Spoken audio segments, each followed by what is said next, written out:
ஓம் தத்து சத் பரபிரம்மணே நமக. ஓம் தத்து சத் பரபிரம்ம குருவே நமக. ஆனைமுகன் ஆறுமுக நம்பிகை பொன்னம்பலவன் ஞான குருவாணியை உள்நாடு. உருவாய் அருவாய் உளதாய் இலதாய் மறுவாய் மலராய் மணியாய் ஒளியாய் கருவாய் உயிராய் கதியாய் விதியாய் குருவாய் வருவாய் அருள்வாய் குகனே. திருச்சிற்றம்பலம். அதாவது நாம் இப்போது சசிவண்ண போதம் என்ற சாஸ்திரத்தை நம்ம பார்த்துட்டு வர்றோம். சசிவண்ணனுடைய அடைந்த ஞானம் அவைகளை பற்றி நம்ம பார்க்க இருக்கிறோம். சென்ற வகுப்பில் சசிவண்ணன் அவன் பாவம் செய்து அந்த பாவத்தினால அவனுக்கு குஷ்டரோகமெல்லாம் சாக இருந்தான். அவனுடைய தந்தையானவர் வாகையக்கியன் அதெல்லாம் தெரிஞ்சிருந்தும் அவனை காப்பாற்றுவதற்காக அவனை கூடையில் தூக்கிக்கிட்டு போகிறார். தீர்த்த யாத்திரை போகலாம்னு போகிறார். அப்படி போகும்போது இடையில ஒரு மகான் அவர்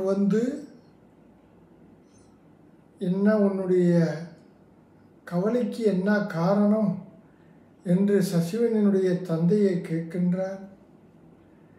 என்னுடைய புத்திரன் இவ்வளவெல்லாம் பாவம் செய்து நோய் சாக இருக்கின்றான். அவனை காப்பாற்றுவதற்காக நான் கூடையில் வைத்து கொண்டு போகின்றேன் என்று சொன்னார். அந்த மாதவர் என்ன சொன்னார்?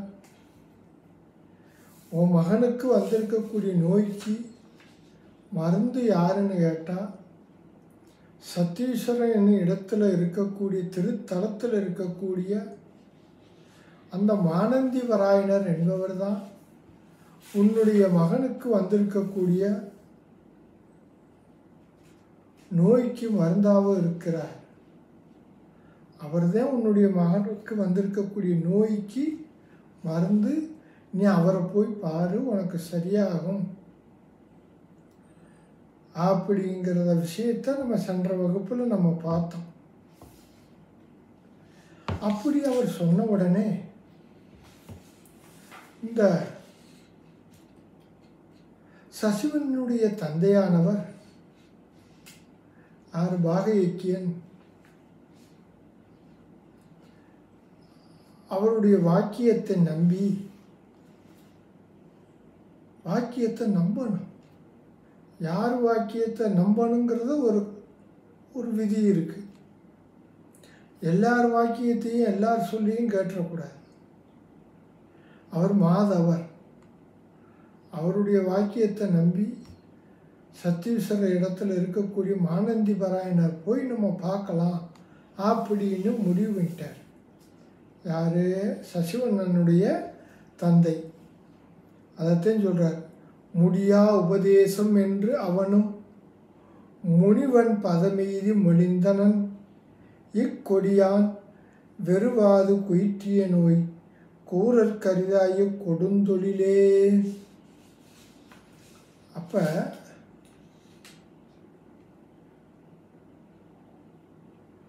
அவர் அந்த மாதவர் சொன்ன உடனே இவர் சசிவண்ணனுடைய தந்தை பாகையக்கியன் தன்னுடைய பிள்ளையை தூக்கிட்டு அங்கே போயிட்டார். எங்கே போயிட்டார்? சத்தீஸ்வரத்துங்கிற திருத்தலத்துக்கு போயிட்டார்.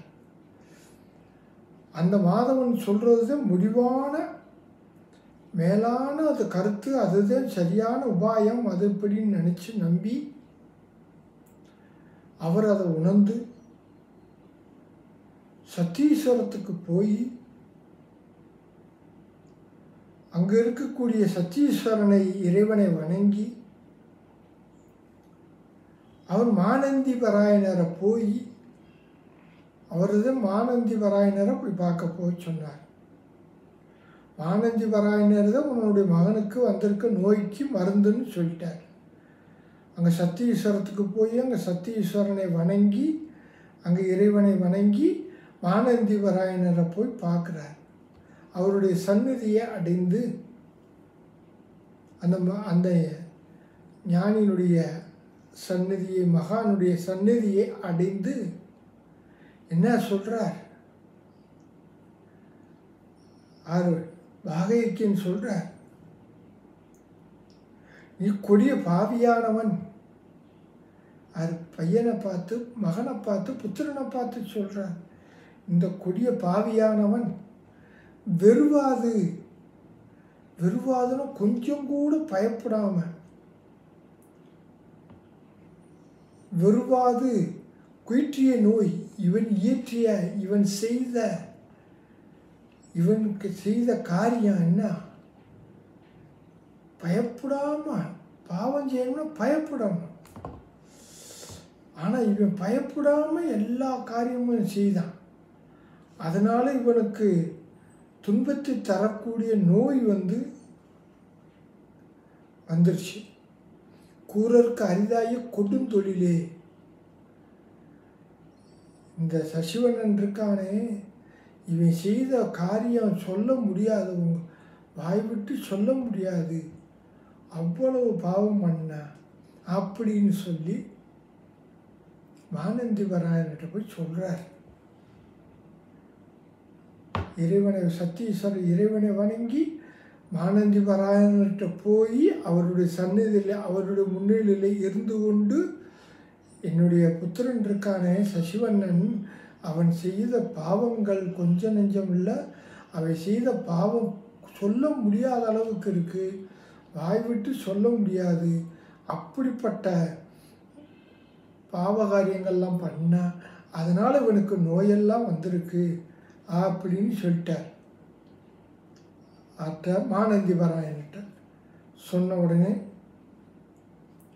ஈங்குன் திருமுன் பகரும்படியோ இவன் எய்திய தீவினை என்ன விழா, நீங்கும்படி தன் அனுபூதியினால் நிகழும் விழிவைத்தனன் நின்மலனே. இங்கு உன் திருமுன் பகரும்படியோ, அதாவது பாகயக்கியன் சொல்கிறார், என்ன சொல்கிறார்? உங்களுடைய முன்னிலையில் உங்கள்கிட்ட போய் இவன் செய்த என்னென்ன தீவினைங்கிறது சொல்ல முடியுமா?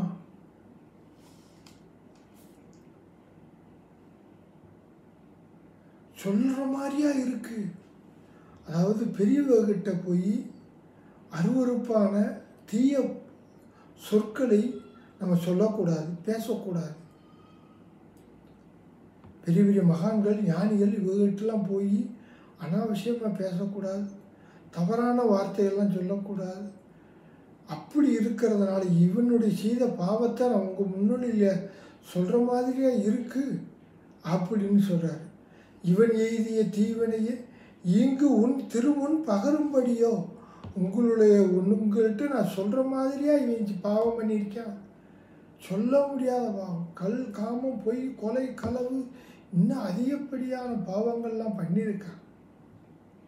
இவன் எய்திய தீவினை என்னவா, என்னென்ன இருந்துச்சுன்னு சொல்ல முடியுமா? சொல்ல வாய் கூசுதுங்கிறார். அப்படி சொன்ன உடனே மானந்தி பராயணர் என்ன பண்ணுறார்? அனுக்கிரகம் பண்ணுறார். அதாவது அவருக்கு உதவி பண்ணுறார். அனுக்கிரகம்னா உதவின்னு அர்த்தம்.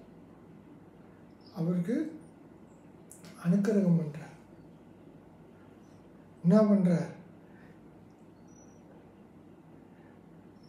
நீங்கும்படி தன் அனுபூதியினால் நிகழும் விழிவைத்தன நின்பலனே. நோய்க்கு காரணமாக இருக்கக்கூடிய சகல வினைகளும் சகல தீவினைகளும் நீங்கும்படி தன்னுடைய சுவ அனுபவத்தில் இருக்கக்கூடிய விழிவைத்தனன் கிருபா திருஷ்டி வைத்தார். அவனை கண்ணால் பார்க்குறார், கிருபையோடு பார்க்குறார். இவன் நல்லா ஆகணும்னு சொல்லி பார்க்குறார்.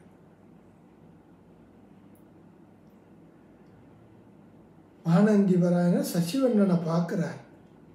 இவனுடைய பாவங்கள்லாம் போகட்டும், சகல தீவினைகளும் நீங்கட்டும். அந்த தீவினைகள் இருக்கிறதுனாலதே நோய் வந்தது, தீவினைகள் எல்லாம் போகட்டும்னு சொல்லி ஒரு பார்வை பார்க்குறார். ஊனக்கண்ணுனால அவருடைய அந்த கரணத்தில் இருக்கக்கூடிய அந்த கிருபையோடு இவர் பார்க்குறார். மனசில் இவன் நல்லா ஆகணுங்கிற எண்ணத்தோடு பார்க்குறார். அதைத்தான் சொல்கிறார், தன்னுடைய அனுபவத்தில் இருக்கிற அந்த அனுபவத்தில் இருக்கக்கூடிய அந்த சக்தியினால் இவனுடைய பாவமெல்லாம் போகட்டும்னு சொல்லி பார்க்குறார். அதாவது ஒவ்வொருத்தரும் ஒரு சக்தி இருந்தாத்தே அவர் பார்க்குற பார்வையில் அந்த நோயெல்லாம் நீங்கும். அந்த அளவுக்கு ஒரு சக்தி இருந்திருக்கு. அவர் பார்க்குறார். நிகழும் விழிவைத்தன நென்மலனே. அதாவது இவர் அனுபவத்தில் இருக்குது. அதாவது இவருக்கு சக்தி பொருந்தியவராக இருக்கிறார். இவனை பாவத்தெல்லாம் போக்குற அளவுக்கு இவருக்கு சக்தி பொருந்தியவராக இருக்கிறார். அதாவது அனுபூதி அப்படிங்கிறது அனுபவத்தில் இருக்கிறதுக்குத்தான் அனுபூதின்னு பேர். அனுபூதினாலும் அனுபவம்னாலும் ஒன்று தான். அனுபவத்தில் இருக்கிறதுக்கு தான் அனுபூதின்னு பேர். இந்த அனுபூதியை இந்த 2 பிரிவாக பிரிச்சிருக்கு, சொல்லப்பட்டிருக்கு. மெய்யென்றும் பொய்யென்றும் 2 வகையாக இருக்கிறது. அனுபூதியவே மெய்யென்றும் பொய்யென்று 2 வகையாக இருக்கிறது. பொய் அனுபூதினா என்னன்னு கேட்டால், இந்த பஞ்ச கோஷங்களில் ஒவ்வொன்றையும் நான் என்ற உணர்வும் உலகம் உண்மை என்ற உணர்வும் இது பொய்ய அனுபூதி. நமக்கு 5 கோஷங்கள் இருக்குது. பஞ்ச கோஷங்கள்: அன்னமய கோஷம், பிராணமய கோஷம், மனோமய கோஷம், விஞ்ஞானமய கோஷம், ஆனந்தமய கோஷம் அப்படின்னு 5 கோஷங்கள். 5 மறைப்பு ஆத்மாவை மறைத்திருக்கிறது. இவைகளில் நாங்கிற புத்தி வச்சுருக்கமே, இவைகளில் நான் புத்தி, உடம்பை நாங்கிற புத்தி, மனதை நாங்கிற புத்தி, புத்தியை நாங்கிற புத்தி, அபிமானம், இவையெல்லாம் வச்சுருக்கிறோம். பிராணனை நாங்கிற புத்தி, ஜீவனை நாங்கிற புத்தியெல்லாம் வச்சுருக்கிறோம். இப்படியெல்லாம் வச்சிருந்தாலும் வச்சிருக்கிறதுக்கு உலகத்தை உண்மை என்று நினைத்து கொண்டு இருப்பதற்கு இது பொய்யான அனுபூதின்னு பேர். அனுபூதியில் பொய்யான அனுபூதி. அனுபூதியில் 2 பார்த்தோம், பொய் மெய்யின்னு 2 இருக்குது. அதில் பொய் அனுபூதி இந்த பஞ்ச கோஷங்களில் நாங்கிற புத்தி, உலகம் உண்மைங்கிறதுக்கு பொய்யா, உலகம் உண்மைங்கிறதுக்கு இது பொய்யான அனுபூதி. அப்புறம் மெய்யான அனுபூதின்னு ஒன்று இருக்குது. மெய்யான அனுபூதினா எதுன்னு கேட்டால், உண்மையான அனுபூதி அப்படின்னா எதுன்னு கேட்டால், பஞ்ச கோஷங்களுக்கு விலட்சணமாக, அதாவது வேறாக, பஞ்ச கோஷங்களுக்கும் வேறாக ஆன்மா இருக்கிறது. அந்த ஆத்மாதே பிரம்மம், அதே பரமசிவம் அப்படிங்கிற ஞானம் இருக்கே, அதுதான் அந்த ஐக்கிய ஞானம்தான் ஐக்கிய ஞானம் அப்படிங்கிறதும் பஞ்சகோஷங்களுக்கு வேறாக இருக்கிறது. பஞ்சகோஷங்களே அறிகின்றது எதுவோ அதுவே ஆத்மா, அதுவே பிரம்மம், அதே பரமசிவம், அதுவே நான் என்றும், இந்த உலகமெல்லாம் பொய், இதெல்லாம் அனித்தியம், அழியக்கூடியது அப்படிங்கிற உணர்வு இருக்கோ அதுக்குத்தே மெய் அனுபூதின்னு பேர், உண்மையான அனுபூதின்னு பேர். தேகத்தை நான் என்று உலகத்தை உண்மை என்று நினைக்கிறது பொய் அனுபூதி. ஆத்மாவை நான் என்று உலகத்தை பொய் என்று நினைக்கிறதுக்கு மெய் அனுபூதி. இவன் மானந்தீவராயன மெய்ய அனுபூதியில் இருந்திருக்கிறார். அந்த இருந்ததுனால, அந்த வல்லமையில் இருந்ததுனால, அந்த சக்தி பொருந்தி இருந்ததுனால, ஞான நிலையில் இருந்ததுனால, சசிவண்ணனுடைய இவருடைய பார்வையினால் சசிவண்ணனை பார்த்தார். அவனுக்கு பாவமெல்லாம் போயிடுச்சு. அப்படி பார்த்த உடனே என்ன சொல்கிறாரு அடுத்த செய்யுளில், கனியாத பவக்கடுவான திருக்கண் வைத்தலும் விட்டன காதுகடும் பிணியாவையும் நல்ல விதா இறைதால் பேணி பணி என்று பயந்தனனே. கனியாத பவக்கடுவான திருக்கண் வைத்தலும் விட்டன காதுகடும் பிணியாவையும் நல்ல விதா இறைதால் பேணி பணி என்று பயந்தனனே. அதாவது கனியாத பவக்கடுவானுங்கிறார். கனியாதன் அளவிட்டு சொல்ல முடியாத பிறவி நோய்க்கு, சசிவண்ணனுக்கு அளவற்ற பிறவி நோய்க்கு அறிய முடியாத அளவுக்கு இருக்கு அவனுடைய பாவச் செயல்கள். அந்த அளவுக்கு வெனம் இருக்கு. இருக்கும் அந்த வினையில பிறவி நோய்க்கு கடுவான திருக்கண் வைத்தலும் விஷம் போன்ற அழகிய கிருபா திருஷ்டியை வைத்த மாத்திரத்தில்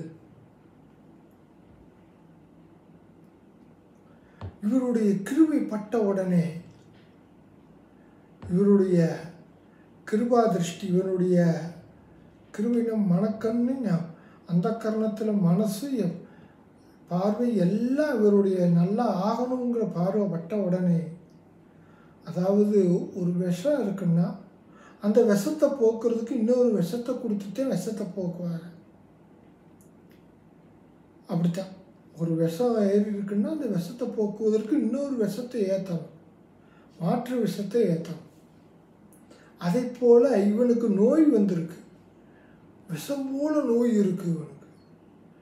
இவர் ஒரு விஷம் போல இவருடைய கிருபை, ஞான கிருபை அந்த கரணத்தினாலேயும் கண்ணினாலேயும் ஊனக்கண்ணாலேயும் இவர் பார்த்து இவருடைய பார்வை பட்டு இந்த நோயெல்லாம் நீங்கிற அளவுக்கு இவருடைய விஷம் போன்று மாற்று உபாயமாக இருந்ததாம். அதைத்தான் சொல்கிறார், விஷம் போன்ற கடுவான திருக்கண் வைத்தலும். அவருடைய பார்வை பட்ட உடனே காது கடும் பிணியாவையும் விட்டன. காதை வெளியே போயிடுச்சான், அதாவது ரொம்ப தூரம் போயிடுச்சான். இவனை கொல்வதற்கு வந்த நோயெல்லாம் போயிடுச்சுட்டார். வேணா போச்சு, இப்போ நோய் போயிடுச்சு, ரொம்ப தூரம் போயிடுச்சான். சசிவண்ணனுக்கு போயிடுச்சு. இதை தந்தை பார்த்துக்கிட்டு இருக்கார். யாரு? சசிவண்ணனுடைய தந்தை பார்த்துக்கிட்டு இருக்கார். கண்ணு முன்னாலே இவனுடைய தீவினையெல்லாம் போயிடுச்சு, இவனுடைய நோயும் போயிடுச்சு. அப்படிங்கிறத வாக ஐக்கியன் மானந்தீவராயனுக்கு அருகில் இருந்து சன்னதியில் இருந்து பார்த்து கொண்டே இருக்கிறார். பார்த்த உடனே அப்புறம் என்ன பண்ணுறார்? வாக ஐக்கியன் என்ன பண்ணுறார்? நல்ல விதா இறைதால் பேணி பணி என்று பெயர்ந்தனன்னு. நல்ல பிதா, நல்ல தந்தையாயிட்டார். அவர் என்ன நல்ல மகனுக்கு நல்ல நிலைக்கு கொண்டு வரணுங்கிற ஒரு எண்ணம் உடையவராக இருந்ததுனால இவர் என்ன செஞ்சார்? அங்கே விட்டுட்டு போயிட்டார். நல்ல பிதா இறைதால் இந்த மானந்தீவராயனுடைய திருவடிகளை வணங்கி இவருக்கு பணிவடையெல்லாம் பண்ணி பேணி பணி என்று பெயர்ந்தனே. இவருக்கு பணிவடையெல்லாம் செஞ்சுக்கிட்டு நீ இங்கே இரு அப்படின்னு சொல்லி சசிவண்ணனை விட்டுட்டு இவர் போயிட்டார். இவர் நல்ல பிதா. ஏன் சொல்கிறார்? அதாவது பொருட்செலவு சரீர சிரமம் முதலிய உபத்திரவங்களை தான் அடைந்து பெரியோர் வாயிலாகவே புத்திரனுக்கு உற்ற வியாதியை நிவர்த்தித்தும் பின் அவன் தனக்கு உபகாரி ஆக வேண்டும் என்று கருதாமல் அவனது ஆத்ம லாபத்தையே விரும்பினன். அதனால் நல்ல பிதா என்றார். அதாவது சசிவண்ணனுக்கு நோய் போயிடுச்சு. நோய் போனோன்னா உடம்பு சரியாயிடுச்சு. சரி, இப்போ நம்ம காசெல்லாம் செலவு இல்லாமல் இவருடைய பார்வைப்பட்டவுடனே நோய் போயிடுச்சு. அப்போ இவனை நம்ம கூப்பிட்டு போயிடுவான், நமக்கு ஏதாவது ஹெல்ப்புக்கு இருக்கட்டும் அப்படின்னு புத்திரனை கூப்பிட்டு போகாமல் இவன் இன்னும் அந்த மகானுக்கு பணிவிடையெல்லாம் பண்ணி இவன் ஞானியாகி இவன் மோட்சத்தை அடையட்டும், இவன் பிறவி பிணியிலிருந்து விடுபடட்டும், பிறவா நிலை அடையட்டும்னு சொல்லி விட்டுட்டு போயிட்டார். அதனாலதான் நம்மள மற்றவங்கள என்ன செய்வாங்க, பிள்ளையை சௌகரியமானவொன்னே கூப்பிட்டு போயிடுவாங்க, குடும்பத்தில் இருந்துக்கிறட்டும், சம்பாதிச்சு போடட்டும், அப்படி இப்படின்னு சொல்லி அங்கே வச்சுக்கிடுவாங்க. இவர் விட்டுட்டே போயிட்டார். அதனால தான் நல்ல பிதா அப்படின்னு சொல்கிறார். அதாவது ஈஸ்வரனுக்கு பணி, குருவுக்கு பணின்னு ரெண்டு இருக்குது. அதாவது இறைவனுக்கு செய்யக்கூடிய பணிகள், குருவுக்கு செய்யக்கூடிய பணிகள்னு ரெண்டு இருக்குது. குருவுக்கு செய்கிறது, அதனால் இறைவனுக்கு செய்யக்கூடிய பலன் அதிர்ஷ்ட பலன் மட்டும்தான் கிடைக்கிது. இறைவனுக்கு செய்யக்கூடிய பணியினால், தொண்டுனால, பூஜை புனஸ்காரத்தினால, அங்கெல்லாம் இறைவனுக்கு நம்ம கோயிலில் செய்யக்கூடிய அந்த பணிகள்னால நமக்கு அதிர்ஷ்ட பலன் கிடைக்கிது. குருவுக்கு செய்யக்கூடியதுனால அதிர்ஷ்ட பலன், திருஷ்ட பலன் ரெண்டுமே கிடைக்கிது. அதிர்ஷ்ட பலன் அப்படின்னா என்ன அர்த்தம்னு கேட்டால், இறைவனுக்கு பணிவிடை பண்ணும்போது அந்த பலன் நமக்கு புண்ணியம் கிடைக்கிது.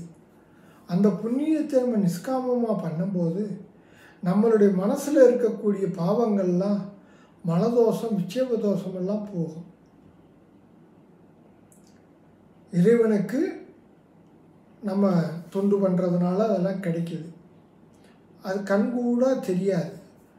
பாவதோஷங்கள்லாம் மனசில் இருக்க, அதெல்லாம் போயிடும் இறைவனுக்கு தொண்டு பண்ணோம்னா.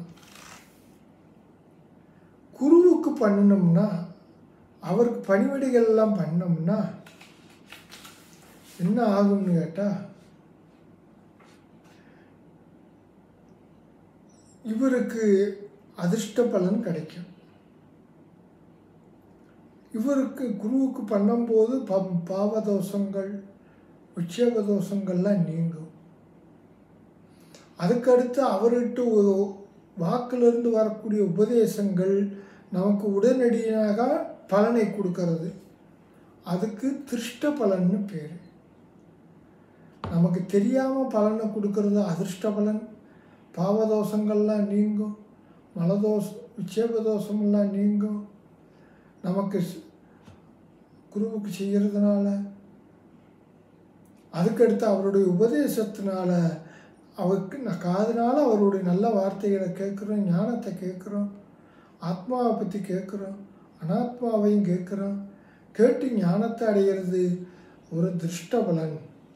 இப்போ ரெண்டுமே குருவுக்கு பணிவிடை பண்ணுறதுனால கிடைக்குது அப்படின்னு சொல்லிட்டார்.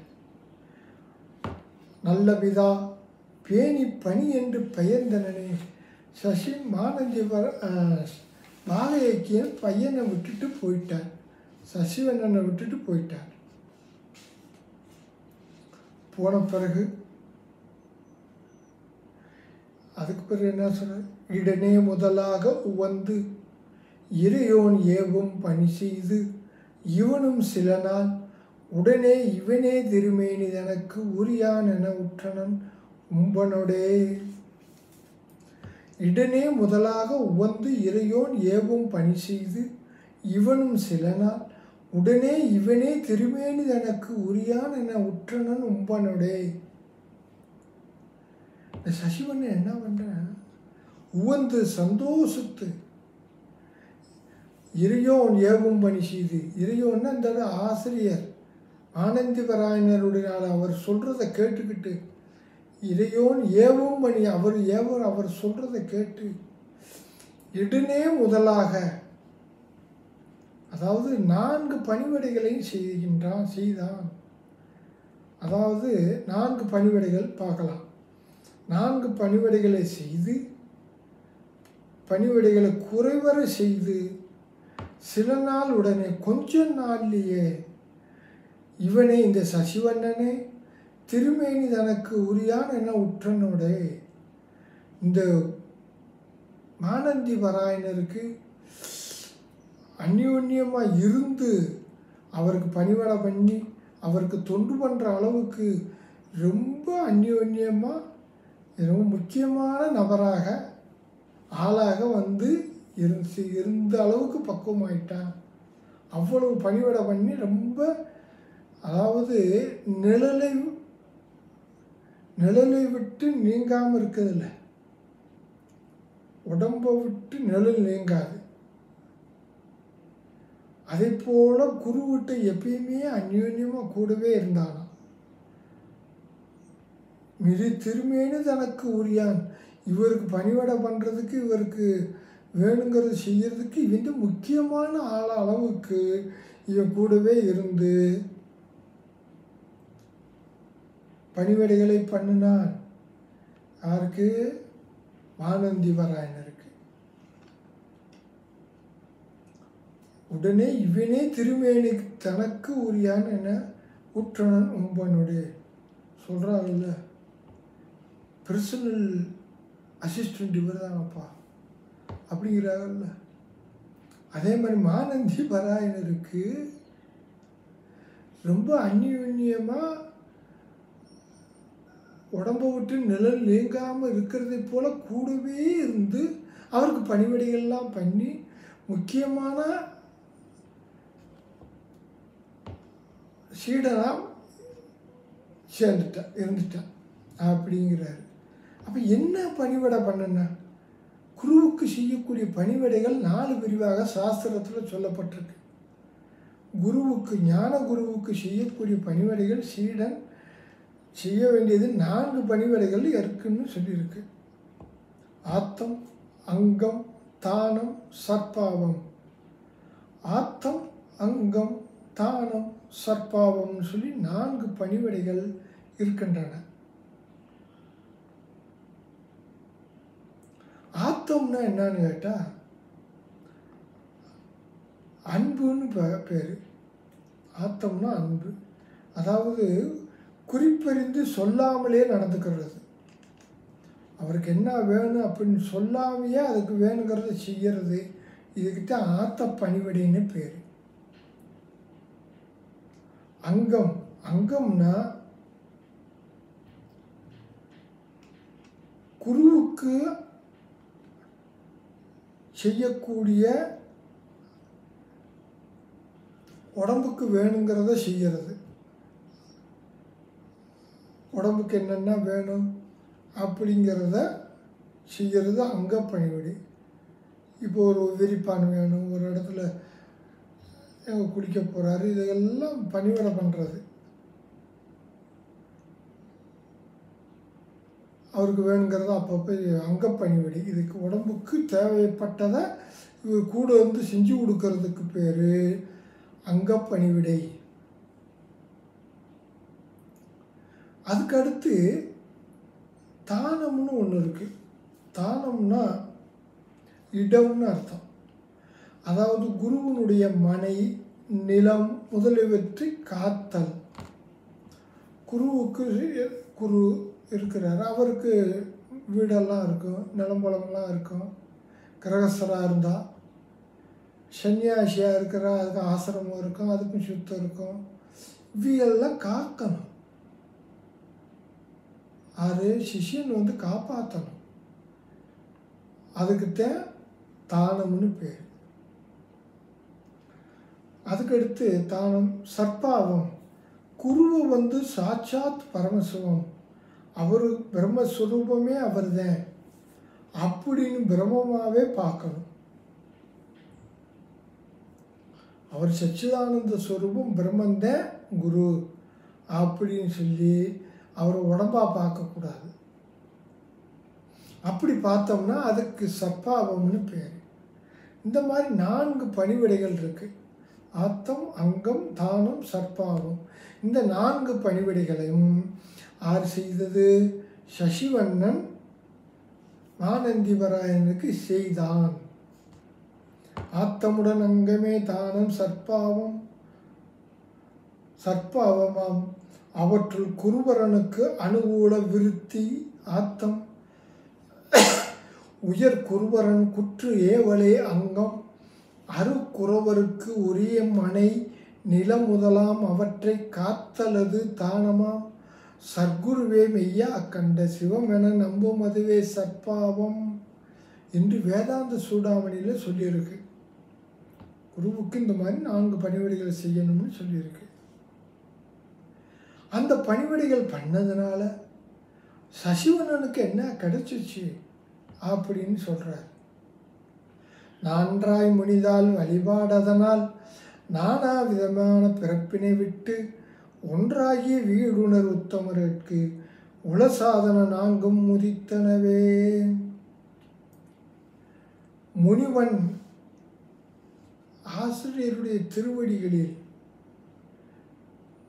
முனிதால் நன்றாய் சந்தோஷம் உண்டாகிற அளவுக்கு வழிபட்டு வந்ததுனால மானந்திவராயனருக்கு சசிவண்ணன் அவருடைய மானந்திவராயனர் சந்தோஷம் உண்டாகிற அளவுக்கு அவர் வழிபட்டு பணிவிடைகள் பண்ணி வந்ததுனால நானா விதமான பிறப்பினை விட்டு, அதாவது பொதுவாக பிறவி 4 இருக்குன்னு பார்த்தோம். நர சுர திரியக்காதுன்னு 3 இருக்குது. நரன்னா மனிதர்கள், சுரனா தேவர்கள், திரியக்காதுன்னு மிருகங்கள். இவைகள்லாம் மனிதர்கள், தேவர்கள், மிருகங்கள், இப்படியெல்லாம் பிறவிகள் இருக்குது. இந்த மாதிரி 7 வகையான பிறப்புக்கள்லாம் இருக்குது. தாவராதியிலிருந்து தேவர்கள் வரைக்கும். சராயுஜம், அண்டஜம், சுவேதஜம், உத்பீஜம். சராயுஜம்னா கருப்பையிலிருந்து பிறக்கிறது. சராயுஜம். அண்டஜம், அண்டஜம்னா முட்டையிலிருந்து பிறக்கிறது. சுவேதஜம் வியர்வையிலிருந்து பிறக்கிறது. வியர்வையிலிருந்து பிறக்கிறது. உத்துபீஜம்னா தாவராதிகள். இப்படி 4 வகையான பிறப்புக்கள்லாம் இருக்குது. இந்த பிறப்புக்கள்லாம் நீங்கி ஒன்றாகிய வீடுணர் உத்தமர்களுக்கு அத்வைத ஞானத்தை அடைந்து அத்வைத ஞானத்தை அடைந்து வீடு முத்தியை அடைய எண்ணும், முத்தியை அடையிறதுக்கு எண்ணக்கூடிய உத்தமர்களுக்கு, உத்தம அதிகாரிகளாகிய மும்மூச்சுக்களுக்கு உளவாகிய விவேகாதி 4 சாதனங்கள் உதித்தன, அவனுக்கு உதித்தன. அதாவது பிறப்பு 7 வகையான பிறப்பு இருக்கிறது. 3 வகையாக பிரிச்சிருக்கு. நர சுர திரியக்காதி. இந்த 7 வகையான பிறப்புக்கெல்லாம் மாற்றி மாற்றி பிறந்துக்கிட்டே இல்லாமல் மோட்சத்தை அடையணும் அப்படிங்கிற அடையணுங்கிற எண்ணம் உள்ளவங்க இருக்காங்களே, அவங்க யாருன்னு கேட்டால் அத்துவிதமாகிய மோட்சத்தை, அத்துவித ஞானம் இல்லதை அடைஞ்சாத்து மோட்சம். அந்த நிலையை அடைவதற்கு உத்தமர்கள் இருக்காங்க. அவங்க உத்தம மூச்சுக்கள், மோட்சத்தை அடையுங்கிற இச்சை உடையவர்கள். அவங்களுக்கு 4 சாதனங்கள் கைவரப்பட்டிருக்கணும். 4 சாதனங்கள் இருந்தாத்தே அவங்க உத்தமமான அதிகாரிகள். அந்த 4 சாதனங்கள் அந்த 4 உத்தம அதிகாரிக்கு வந்திருக்கு. அவங்களுக்குத்தான் ஞானம் வரும், அவங்களுக்குத்தான் மோட்சம் அடைய முடியுங்கிறத கருத்து. அந்த 4 சாதனங்கள் இந்த சசிவண்ணனுக்கு வந்துருச்சான். ஆனந்திபராயணராய குருவுக்கு பணிவிடை பண்ணதுனாலேயே இந்த 4 சாதனங்களும் இவனுக்கு கைவரப்பட்டான். 4 சாதனங்கள் வந்துருச்சு. 4 சாதனங்கள் வந்தாத்தே ஞானம் வரும், ஞானம் வந்தாத்தே மோட்சம் வரும், மோட்சம் இருந்தாத்தே பிரவா நிலையை அடையலாம். அப்படி இவங்கெல்லாம் உத்தம அதிகாரிகள். இந்த சசிவண்ணன் இந்த 4 சாதனங்கள் வரணும், இவனுக்கு வந்துருச்சு அப்படின்னு சொல்கிறார். அதைத்தான் சொல்கிறார். உத்தமர்களுக்கு உல சாதனம் 4ம் உரித்தனவே. உத்தமர்களுக்கு 4 சாதனங்கள் வரும். அந்த சாதனங்கள் சசிவண்ணனுக்கு வந்துருச்சு. ஏன் எப்படி வந்துச்சு? ஆனந்திவராயனருக்கு பணிவடிகள் பண்ணதுனால, 4 பணிவடிகள் பண்ணதால வந்துருச்சு அப்படின்னு சொல்லிட்டார். அப்படி சொன்ன உடனே இந்த 4 சாதனங்கள் என்னன்னு நம்ம கொஞ்சம் தெரிஞ்சுக்கிறோம். பார்த்துருக்குறோம். இருந்தாலும் ஒன்று கொஞ்சம் பார்ப்போம். நித்திய அனித்திய நிர்ணயம் தெரி விவேகம் அப்படின்னு ஒன்று. மத்திய இகவரங்கள் வருபோகங்களின் நிராசை அப்படின்னு சொல்லி 2. சமம் தமம் உடல் சகித்த சமாதான சிரத்தை அப்படின்னு சொல்லி 3வது சாதனம். இது 6 இருக்குது. 6 சேர்ந்து 3வது சாதனம். மூச்சுத்துவம், மோட்சத்தை அடையணுங்கிற இச்சை. இது 4 சாதனங்கள். நித்திய அனித்திய நிர்ணய தெரி விவேகம், மத்திய இகவரங்கள் வருபோகங்களில் நிராசை, சமம் தமம் உடல் சகித்த சமாதான சிரத்தை இப்படின்னு 6. இது 6 3வது சாதனம். அப்புறம் மும்மூச்சுத்துவம், மோட்சத்தை அடையணுங்கிற இச்சை. இதுக்கு 4வது சாதனம். இந்த 4 சாதனங்களும் சசிவண்ணனுக்கு வந்துருச்சு அப்படின்னு சொல்லிட்டார். நித்திய அனித்திய நிர்ணயம் தெரி விவேகம் முதல் சாதனம். அப்படின்னா என்ன அர்த்தம்? நித்தியம்னா அழியாதது, அனித்தியம்னா அழியக்கூடியது. அதாவது நாசம் ஆகாதது, நாசம் அடைவது. நித்தியம்னா நாசம் ஆகாதது, அனித்தியம்னா நாசம் அடையக்கூடியது, அழியாதது அழியக்கூடியது அப்படிங்கிற புத்தி நமக்கு வரணும். உலகத்தில் எது எதெல்லாம் அழியக்கூடியது, எது எது அழியாது அப்படிங்கிற புத்தி நமக்கு வரணும். இது முதல் சாதனம். நல்லா விசாரணை பண்ணி பார்த்தா தெரிஞ்சுவோம். எல்லாமே மாறுபாடு உடையதாக இருக்குது. எதெல்லாம் மாறுபாடு உடையதோ அதெல்லாம் அழிஞ்சது, அழியக்கூடியது. உலகத்தில் அப்படி இருக்குல்ல. எல்லாம் மாறிக்கிட்டே வருதுன்னா ஒன்று அழிஞ்சு இன்னொன்று மாறுது.